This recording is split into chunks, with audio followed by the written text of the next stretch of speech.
Hai para pecinta film, pernah nggak kalian membayangkan bagaimana jadinya jika selama ini makhluk mitologi ternyata masih ada di sekitar kita? Dan inilah kisah yang akan kita bahas dalam film yang berjudul Irati. Film ini akan mengisahkan tentang sebuah suku yang bekerja sama dengan makhluk mitologi untuk membantunya berperang. Bagaimana keseruan filmnya? Langsung saja kita masuk ke pembahasannya.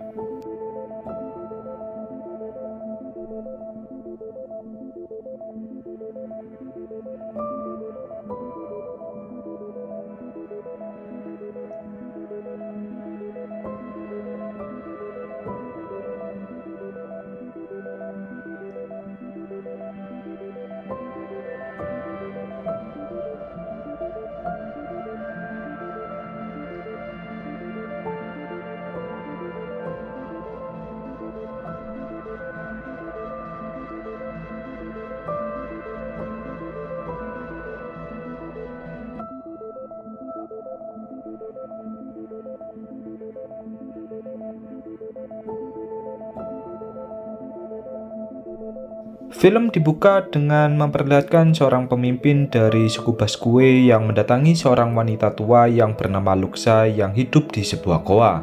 Luxa ini sangat menghormati kepercayaan kuno dan tetap menjaga adat dari suku terdahulu.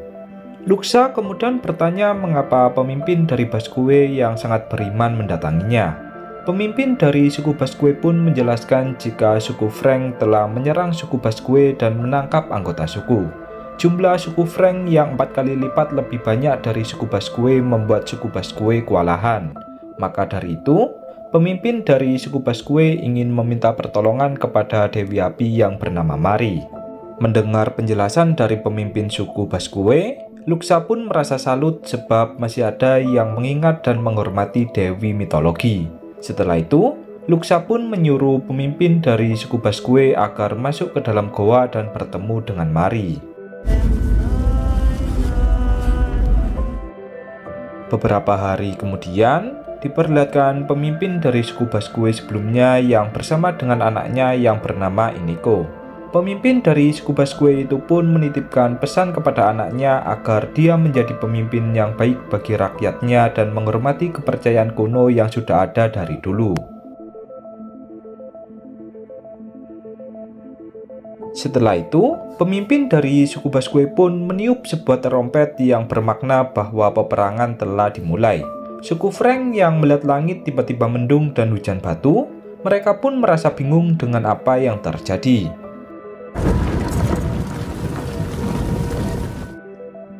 Dari berbagai arah, suku Basque mulai menyerang suku Frank yang jumlahnya berlipat-lipat.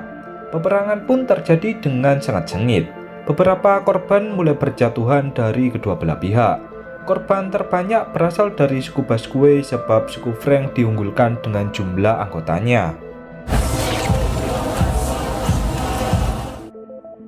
Merasa sudah terdesak, pemimpin dari suku Basque pun mengeluarkan kartu asnya yang merupakan perjanjiannya dengan Dewi Api. Perjanjiannya yaitu pemimpin dari suku Basque harus menumpahkan darahnya atau bunuh diri sebagai ritual yang dia tujukan kepada Dewi Api. Seketika, jatuhlah berbagai batu besar dari langit yang membunuh semua anggota dari suku Frank. Di lain sisi, Ineko yang tengah menyaksikan pertempuran ayahnya bersama suku Frank, dia pun tiba-tiba terciduk oleh suku Frank yang berniat menangkapnya. Ineko kemudian berlari ke tepi danau dan bersembunyi di balik bebatuan. Saat Ineko akan tertangkap, prajurit dari suku Frank pun tiba-tiba terhipnotis oleh seorang makhluk mitologi yang membuat Ineko pun terselamatkan.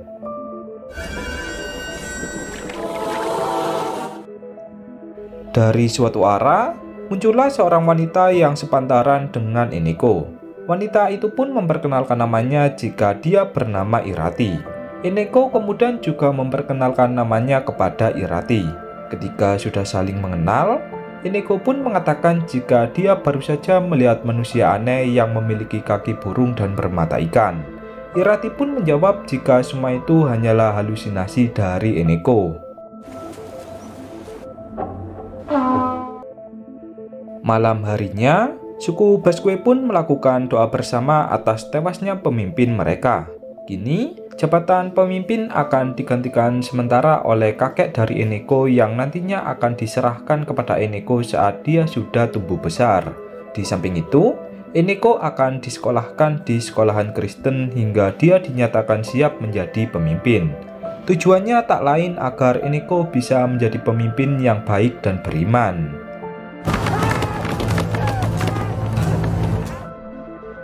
Beberapa tahun kemudian, kini Eneko pun sudah tumbuh menjadi pria dewasa dan siap menjadi pemimpin dari suku Basque. Saat Eneko mendatangi sukunya, dia merasa terkejut setelah melihat berbagai anggota sukunya yang melakukan kerusakan alam demi keuntungan pribadi. Dengan bergegas, Eneko pun langsung mendatangi anggota dari sukunya yang melakukan penebangan pohon secara liar.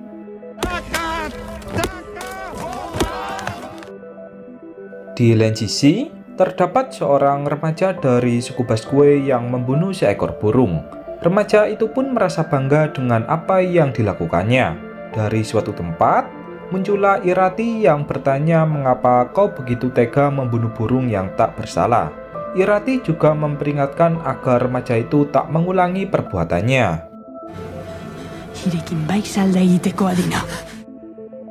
Dari arah belakang, Irati tiba-tiba ditangkap oleh ayah dari remaja tersebut yang berniat membunuh Irati. Beruntungnya, datanglah Eneko yang memerintahkan anggota sukunya agar melepaskan Irati. Eneko kemudian bertanya mengapa mereka melakukan penebangan liar. Salah satu dari mereka pun menjawab jika semua itu adalah perintah dari Belasco.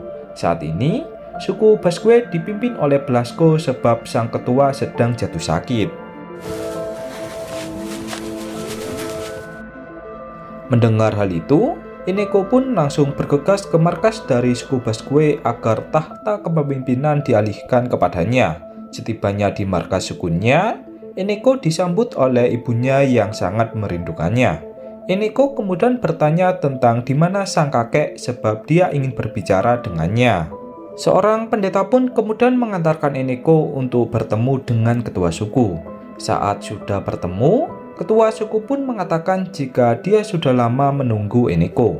Ketua suku memberitahukan rahasia mengenai ayah dari Eneko yang membuat perjanjian dengan Dewi Api atau Mari.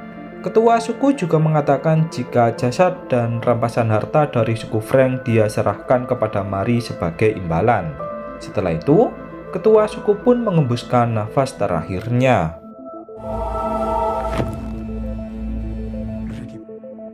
Keesokan paginya, semua anggota suku Basque pun melakukan pemakaman terhadap ketua suku mereka. Di samping itu, salah satu tetua mengumumkan jika tahta kepemimpinan harus segera diwariskan. Sebagai syarat peralihan kepemimpinan, Eneko harus membawa jasad dari ayahnya sebagai salah satu syarat.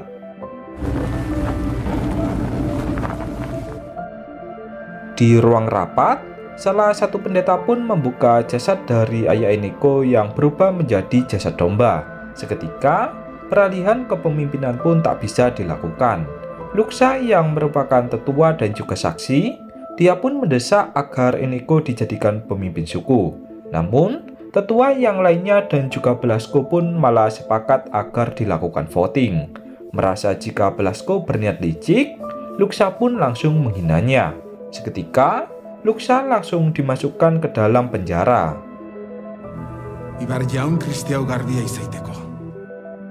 Seorang tetua kemudian memberikan waktu kepada Eneko agar mencari jasad ayahnya. Apabila Eneko tak menemukannya dalam kurun waktu 1 minggu, maka jabatan kepemimpinan akan dialihkan dengan cara voting suara.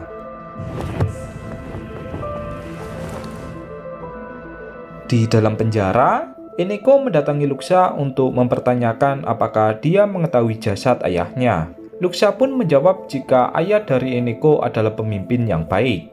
Dia sangat menghormati kepercayaan kuno. Jasad beserta harta dari ayah Eneko sedang dibawa oleh Mari atau Dewi Api. Eneko kemudian bertanya tentang bagaimana dia bisa menemui Mari. Luxa pun menjawab jika cucunya atau Irati akan mengantarkannya. Eneko dapat menemui Irati di atas bukit. Tak disangka, dari balik pintu, terdapat pelayan yang mendengarkan percakapan antara Eneko dengan Luxa. Pelayan itu pun langsung menyampaikannya kepada Blasco. Bukannya berterima kasih, Blasco malah membunuh pelayan tersebut. Dari sini dapat disimpulkan jika Blasco adalah orang yang sangat kejam.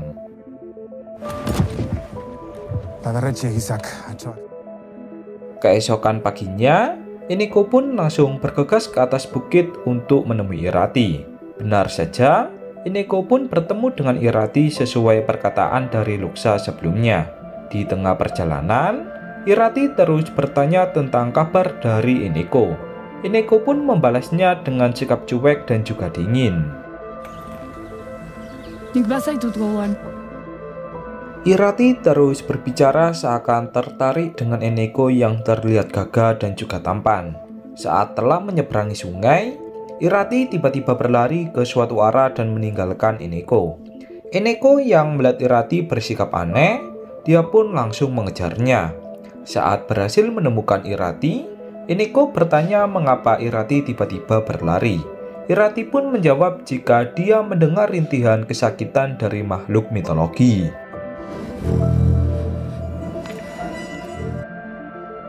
Eneko pun menganggap jika Irati sedang bergurau. Namun, Irati dengan wajah serius pun menjawab jika dia sedang tidak bergurau. Beberapa makhluk mitologi yang merasa kesakitan akibat Blasco yang melakukan kerusakan alam. Singkat cerita, tibalah mereka di sebuah goa yang sangat besar. Irati mengatakan jika goa itulah yang merupakan tempat dari Dewi Api atau Mari berada. Eneko pun bertanya apakah Irati merasa yakin jika ini tempatnya. Irati pun menjawab iya. Walaupun dirinya belum pernah bertemu dengan Mari, Irati sangat yakin sekali jika di dalam goa itu merupakan tempat dari Mari berada.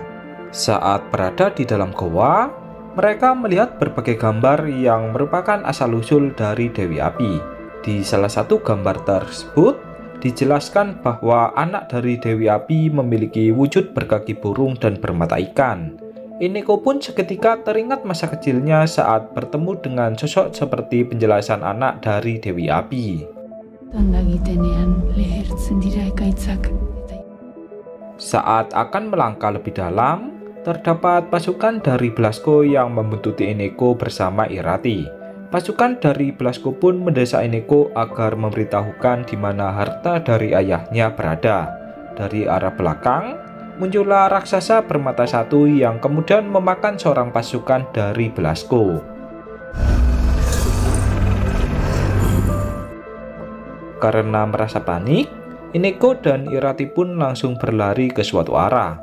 Tak diduga, Eneko malah terpleset dan akan terjatuh ke sebuah lubang yang cukup dalam. Irati pun mencoba membantu Eneko agar tak terjatuh. Akan tetapi, semuanya pun sia-sia.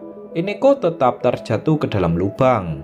Dari suatu arah, terdapat raksasa sebelumnya yang masih mengejar Irati dan pasukan dari Blasco. Ketika raksasa itu melihat Irati, dia pun meminta maaf dan mengatakan jika dirinya tak bisa menyakiti kaumnya sendiri. Setelah itu, raksasa tersebut pun langsung pergi entah kemana.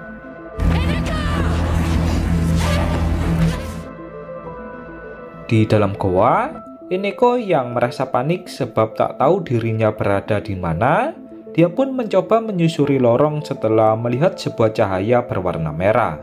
Saat tiba di sebuah tempat, Eneko pun merasa terkejut setelah melihat berbagai benda yang salah satunya adalah pedang milik ayahnya.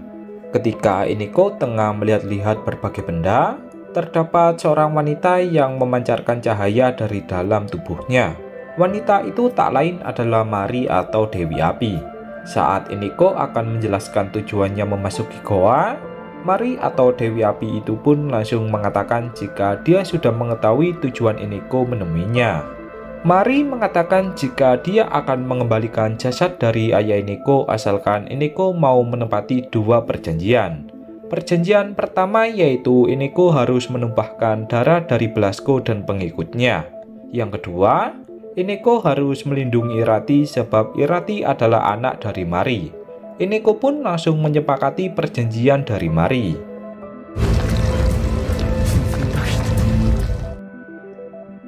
Di tengah hutan, Irati disiksa oleh pasukan dari Belasco yang memaksa Irati agar menunjukkan jalan ke tempat dari harta karun yang disembunyikan oleh ayah dari Eneko. Irati pun enggan menunjukkannya. Ketika Irati akan terbunuh, datanglah Eneko yang langsung menyerang semua prajurit dari Belasco.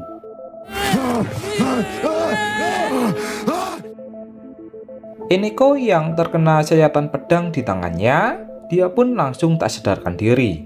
Saat tersadar, Eneko melihat Irati yang duduk di hadapannya. Irati mengatakan jika dia sudah mengobati luka di tangan dari Eneko. Eneko pun langsung mengucapkan terima kasih. Irati kemudian bertanya mengenai apa yang ditemui Eneko di dalam goa. Eneko pun menjawab jika dia bertemu dengan Mari yang mengaku sebagai ibu dari Irati. Seketika, Irati pun langsung bersedih dan bercerita jika dirinya memiliki rahasia yang hanya diketahui oleh Luxa. Saat masih bayi, Irati ditemukan oleh Luxa di sebelah danau. Irati tak pernah bertemu dengan ibunya sama sekali. Setelah lama bercerita, Irati dan Eneko pun mulai saling nyaman dan juga saling cinta. Keesokan paginya, Eneko kembali ke markas dari sukunya dengan membawa pedang milik ayahnya. Eneko kemudian mencari Belasco dengan niat menjebaknya yang nantinya akan dia bunuh sesuai janji yang telah disepakati. Akan tetapi, rencana Eneko pun mengalami kegagalan. Salah satu pengikut dari Belasco yang memata-matai Eneko berhasil selamat dan melaporkan semua kejadian kepada Belasco. Pada akhirnya, Eneko pun dianggap sebagai pengkhianat dan dituduh menyembunyikan harta dari suku Basque. Di samping itu, Belasco juga membunuh Luxa sebagai balas dendam atas tewasnya pasukannya. Irati yang melihat Luxa dibunuh di hadapannya, dia pun langsung berteriak dengan sangat marah yang membuat cuaca pun langsung turun hujan yang disertai dengan bebatuan.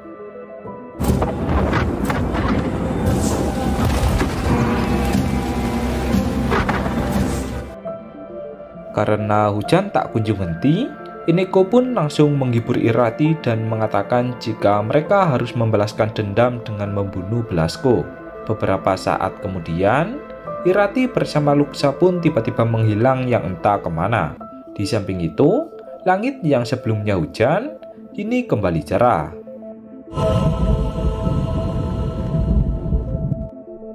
Ternyata, Irati melakukan teleportasi ke dalam goa untuk menemui Mari yang merupakan ibu kandungnya.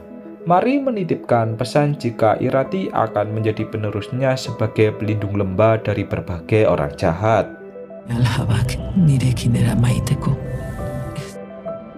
Di lain sisi, pasukan Belasco menyandera Eneko yang bertujuan agar Eneko menunjukkan jalan untuk pergi ke dalam goa. Dari suatu arah, muncullah Irati yang memancing semua prajurit dari Belasco agar mengikutinya untuk masuk ke dalam goa.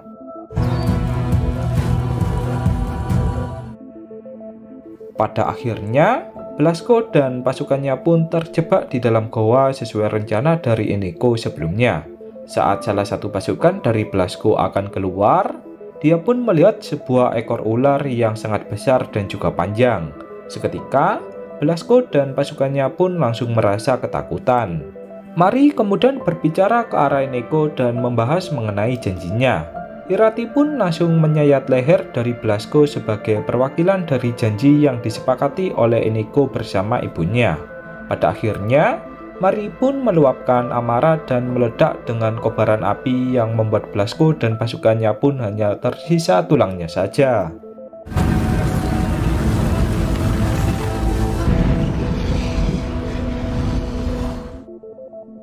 Di markas dari suku Basque, mayat ayah Eneko pun akhirnya berubah menjadi mayat asli yang membuat ibu dari Eneko pun langsung merasa terkejut. Sementara itu, di dalam goa, Irati mengucapkan perpisahan kepada Eneko. Irati mengatakan jika mereka berdua memiliki dunia yang berbeda. Eneko harus menjadi pemimpin suku sedangkan Irati harus menjadi pelindung lembah. Eneko kemudian bertanya bagaimana dirinya bisa menemui Irati nantinya. Irati pun menjawab jika mereka berdua tak akan pernah bertemu selama Eneko masih menjadi pemimpin suku. Dengan kata lain, Ineko akan kembali bertemu dengan Irati jika dia sudah tak lagi menjadi pemimpin dari suku Basque. Pada akhirnya, Irati pun memutuskan untuk menyelam ke sebuah danau dan pergi untuk waktu yang lama. Ineko yang belum sempat mengucapkan salam perpisahan, dia pun bergegas mencari Irati di berbagai tempat. Sayangnya, Ineko sudah terlambat sebab Irati sudah pergi dan tak akan pernah kembali. Untuk mengingat Irati di dalam hidupnya, Ineko memberikan nama dari gunung dan lembah yang dihuninya dengan nama Irati. Seiring berjalannya waktu, nama Irati pun mulai diubah-ubah dengan berbagai bahasa dengan nama Pirenia. Namun, arti dari Pirenia tetaplah nama Irati. Puluhan tahun pun telah berlalu. Ineko kini sudah tua dan juga memiliki seorang anak. Ineko kemudian berniat melakukan bunuh diri dan menyerahkan kepemimpinannya kepada anaknya. Ineko kemudian menghanyutkan dirinya ke aliran sungai hingga ajal menjemputnya. Namun, saat berada di sebuah tempat, Ineko pun kembali bertemu dengan Irati setelah lama tak bertemu. Dan kemudian, film pun berakhir. Baiklah, mungkin hanya itu pembahasan pada video kali ini. Tak lupa, saya mengucapkan terima kasih kepada kalian yang sudah menonton. Dan sampai jumpa lagi di konten selanjutnya.